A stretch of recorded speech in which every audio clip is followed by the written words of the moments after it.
சென்னை அண்ணா நகரில் சிறுமி பாலியல் வன்கொடுமை செய்யப்பட்ட வழக்கில் அதிமுக நிர்வாகி மற்றும் பெண் எஸ்ஐ ஆகிய இருவர் கைது செய்யப்பட்டனர்.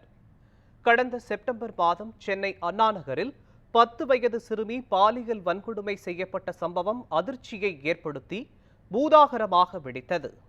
இதுகுறித்து பாதிக்கப்பட்ட சிறுமியின் பெற்றோர் அண்ணா நகர் அனைத்து மகளிர் காவல் நிலையத்தில் புகார் அளித்தனர். தற்போது இந்த வழக்கை உச்சநீதிமன்ற உத்தரவிற்கு இணங்க சிறப்பு புலனாய்வு குழு விசாரணை நடத்தி வருகிறது. இந்த நிலையில் இவ்வழக்கில் குற்றவாளியாக கருதப்படும் நபரை தப்பிக்க உதவியதாகவும் அவருக்கு அடைக்கலம் கொடுத்ததாகவும் அதிமுகவின் 103வது வட்டச் செயலாளர் சுதாகர் என்பவர் கைது செய்யப்பட்டார். இதேபோன்று புகார் மீது முறையாக நடவடிக்கை எடுக்கவில்லை என்ற குற்றச்சாட்டின் பேரில் அண்ணாநகர் அனைத்து மகளிர் காவல் நிலைய ஆய்வாளர் ராஜியையும் சிறப்பு புலனாய்வு குழுவினர் கைது செய்தனர். கைது செய்யப்பட்ட இருவரும் வரும் 21ஆம் தேதி வரை நீதிமன்ற காவலில் சிறையில் அடைக்கப்பட்டனர்.